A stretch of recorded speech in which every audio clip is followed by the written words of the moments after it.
Does this 13-year-old video game spoil The Incredibles 2? Just a short 14 years after the release of the first film, The Incredibles 2 is finally heading to theaters. The original movie ended with our super family jumping into action to fight the villainous Underminer. Behold the Underminer! We know that The Incredibles 2 picks up right where the first film left off, but did you know that that story has already been told before? In 2005, the video game The Incredibles: Rise of the Underminer dropped on just about every video game console, and it began exactly where the first movie ended. Is there any relevant info to gain? Today's investigation will dive into this game and hopefully return with some diamond spoilers for The Incredibles 2. Oh yeah, maybe, possibly, potential spoiler warning. For a game about The Incredibles, Rise of the Underminer seriously lacks The Incredibles. Almost immediately after the Underminer shows up, Mr. Incredible sort of just sends the family away until the end of the game. So it's basically a Mr. Incredible and Frozone game. And honestly, I'm not sure that Elastigirl would have been cool with that. Girls, come on! Leave the saving of the world to the men?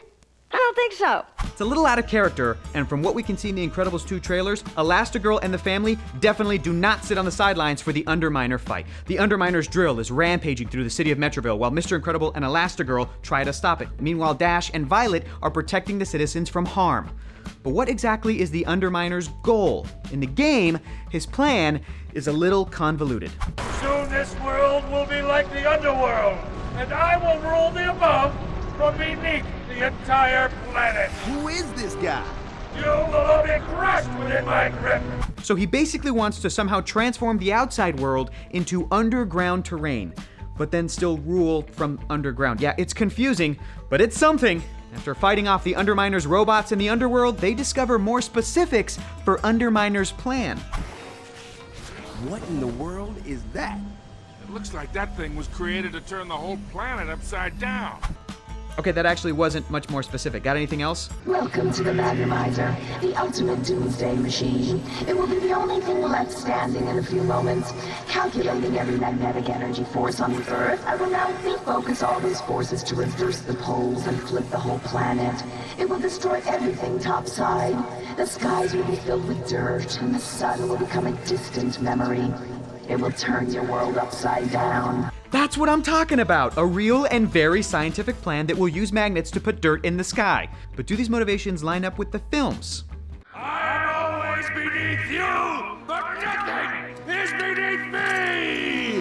I hereby declare war on peace and happiness. So he doesn't like peace or happiness. That's pretty vague. While we don't know for sure if the supers will have to stop a doomsday device like that Magnomizer thing, we do know that they'll have to stop another weapon, the Underminer's big-ass drill. Besides the countless shots of the drill causing destruction throughout Metroville, we also get this brief shot of what appears to be the drill's cockpit. We can see a map with a target on it, a countdown until the drill breaches something, and also these cliche broken controls. Now, we're not convinced that this is the same type of doomsday device that we see in the game, since another shot in the trailer shows the Underminer using a giant vacuum hose to steal money from a vault. Money, turns out, is pretty useless in a post-apocalyptic society. It's true. We looked into it. That being said, in both scenarios, our heroes have a limited amount of time to stop the Underminer's giant machine from causing massive destruction. So while they aren't exactly the same thing, there are similarities.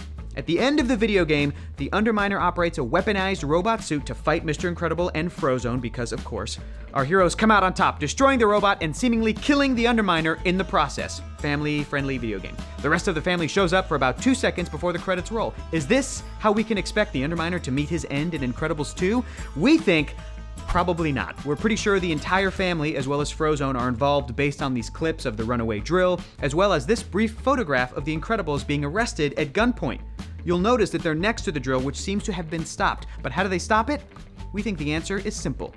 We need to change people's perceptions about superheroes, and Elastigirl is our best play. Elastigirl is at the forefront of this film, and we think it's because she ultimately saves the day from the Underminer. In this clip, we see the Underminer getting the better of Mr. Incredible. We also see Elastigirl landing on the runaway drill. If she saves the day in a spectacular fashion that impresses upon the citizens, she's definitely the best tool to change the public's perceptions about supers. Better than Me? We think that the most revealing thing about Rise of the Underminer is the Underminer himself, played by Pixar mainstay John Ratzenberger in both the movies and the video game. You know, John Ratzenberger, Cliff from Cheers. Kids, ask your parents what Cheers is. In Rise of the Underminer, we really get a sense of the character's tone and personality. Super. I had it all worked out. I had sub-bosses. I advanced evil technology and made doomsday devices worthy of maniacal laughter. That is genuinely more dialogue than Underminer had in the entire first film, and honestly, it's pretty funny. We're definitely excited to see what Ratzenberger brings to the table in The Incredibles 2. Now, if you're interested in playing this video game, probably don't, unless you're a big fan of Mr. Incredible's signature attack of wildly flailing his arms about, or Frozone's special ability to also wildly flail his arms about. But if that hasn't deterred you, you can always dust off your old Xbox, PlayStation 2, Nintendo GameCube, Game Boy Advance, Nintendo DS, Windows PC, or Mac. So a little limited in your playing options. I mean, they did not even put it on the Dreamcast. So good luck. So does Rise of the Underminer spoil The Incredibles 2? We'll have to wait for the movie to find out for sure, but comparing these two takes on the same story taught us a lot about what we might expect to see. Plus, the game gave us some solid backstory and our first real extended look at the Underminer. It's a fun alternate history lesson. And bad science lesson. It looks like that thing was created to turn the whole planet upside down. Okay, but how do you guys feel about Rise of the Underminer? Do you think anything from the game will find its way into The Incredibles 2? Or is Pixar wise to distance itself from the bizarre pseudo-scientific doomsday scenario? Let us know in the comments if you played this very average video game. Thanks for tuning in to another animation investigation. Make sure to like this video, subscribe to the channel, and ding that little bell icon so that you never miss another episode. Speaking of animated superhero teams from the year 2004, we just happened to have a Justice League reunion on the show Talkin' Toons, which you guys can check out if you head over to projectalpha.com. It's awesome. That's gonna close another case. Catch you on the next animation investigation. Ever watched animation? Ever had questions about it? Well, we're open for business. What animation cases do you want us to investigate? Let us know by tweeting to us at Nerdist and at Hector is Funny with the hashtag animation investigation, and we're gonna crack open that case.